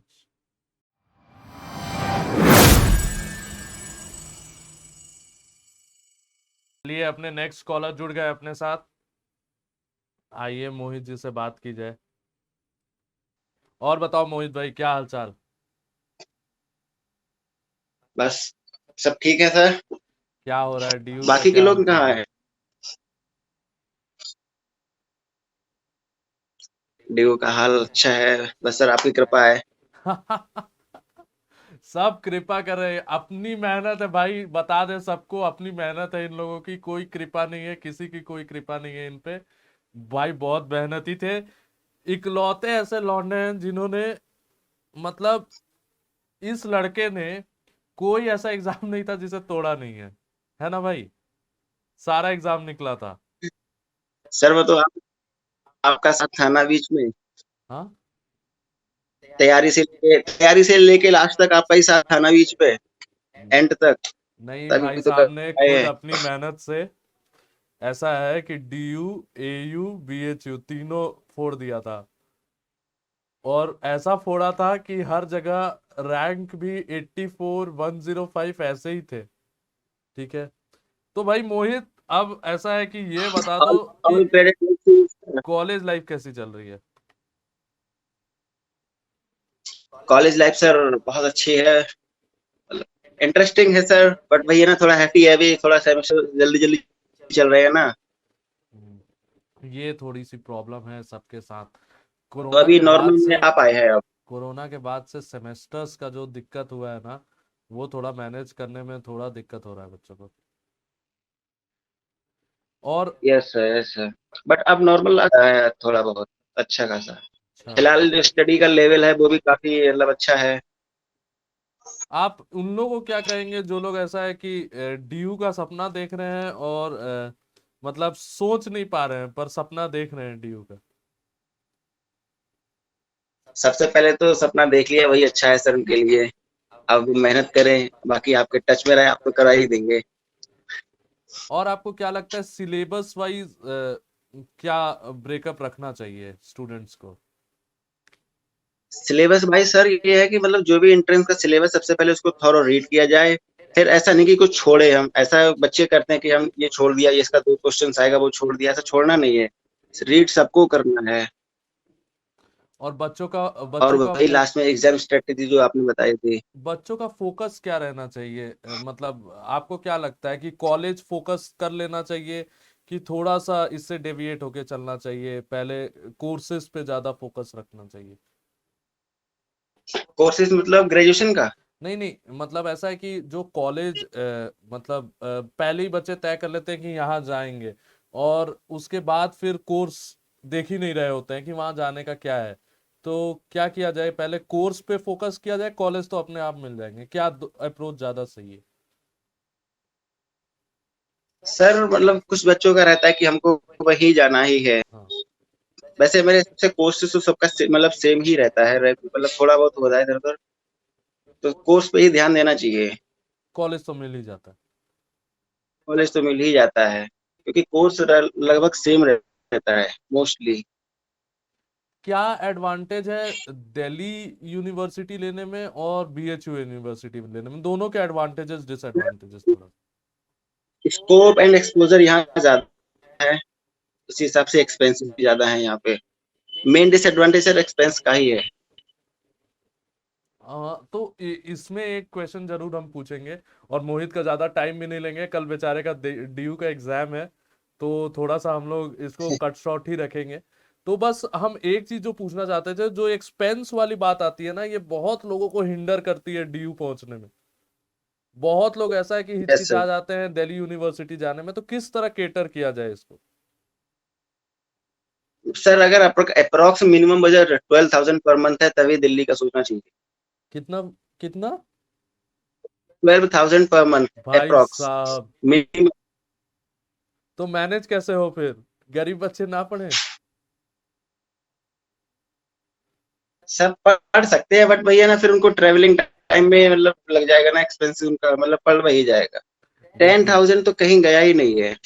Merit demerit यही है दिल्ली का जो मोहित बता रहा है, और ये रेलिवेंट है काफी हद तक। बहरहाल इसकी जो चीजें हैं उसमें ये हो जाता है कि लोन फाइनेंसिंग एंड ऑल हो जाती है। ड्यू जैसे कॉलेज में पढ़ने में लोन फाइनेंसिंग एंड ऑल का कोई दिक्कत? नो सर, नहीं है। आराम से हो जाएगा। फाइनेंस तो कहीं। हाँ। फाइन और बाकी यहाँ का सर कल्चर भी थोड़ा डाइवर्स है। फाइनेंस हो जाएगा, ये इसका भी कहना है, फाइनेंस हो जाता है। मतलब बैंक्स हैं, एसबीआई आपको लोन देती है, स्कॉलर प्रोग्राम करके उनका एक प्रोग्राम है, उसके तहत आपको लोन मिलता है। लेकिन सर सबसे मेन चीज तो यही सोचना चाहिए ना, कैसे डीयू में हो जाए, क्योंकि हाँ, due is this best. This is the main point कि कैसे ड्यू में हो जाए, क्योंकि बेस्ट है ना यार। अगर रैंक 1 का कॉलेज है तो रैंक 1 का कॉलेज में हो, उसके बाद तो बैंक्स बैठे हैं, लोग बैठे हैं, देयर इज एवरीथिंग, मनी से कुछ होने वाला है नहीं अल्टीमेटली। तो फिर ऐसा है कि हर जगह पैसा लगना है। यस और सर। फीस स्ट्रक्चर क्या आता है ड्यू का? फीस स्ट्रक्चर, सेमेस्टर फीस तो सर कुछ मतलब ज्यादा नहीं है, बट अकोमोडेशन फीस कुछ ज्यादा पड़ जाती है पीजीज में, हॉस्टल्स में। और जो बच्चे जुडिशियरी या यूपीएससी या कॉरपोरेट सेक्टर को टारगेट करते हैं, उन लोगों के लिए क्या ड्यू बेस्ट है? कॉर्पोरेट सेक्टर्स के लिए ड्यू बेस्ट है एंड डीजीएस के लिए ड्यू बेस्ट है। ओके। और जब हम लोग जो बीएचयू के एग्जाम पैटर्न एग्जाम्स चलते हैं हमारे। और जब हम लोग यस सर। बीएचयू के बीएचयू एडवांटेजेस पे सर बीएचयू में मेन फोकस रहता है डायरेक्ट्स पे, मेन फोकस। बट डीयू में मेन फोकस रहता है केसमेट्स पे, जो आजकल जुडिशरी में क्वेश्चंस पूछे जाते हैं, अच्छा, फैक्चुअल सिचुएशन। तो मतलब ऐसा है कि बीएचयू से क्या एडवांटेज मिल सकता है अगर बच्चे बीएचयू ज्वाइन कर रहे हैं? बीएचयू से सर एक्सपोजर का एडवांटेज ज्यादा मिल जाएगा। अच्छा, फाइनेंस देखिए, फाइनेंस अगर आप बीएचयू में है तो finance is not the problem. Exposure finance ज्यादा बहुत इजीली है, वहां पे आप एक्सपेंसेस बहुत कम है। तो फर्स्ट एडवांटेज तो ये हो जाता है, पर इसको हटा के अगर हम लोग सब्जेक्ट वाइज एडवांटेज देखें तो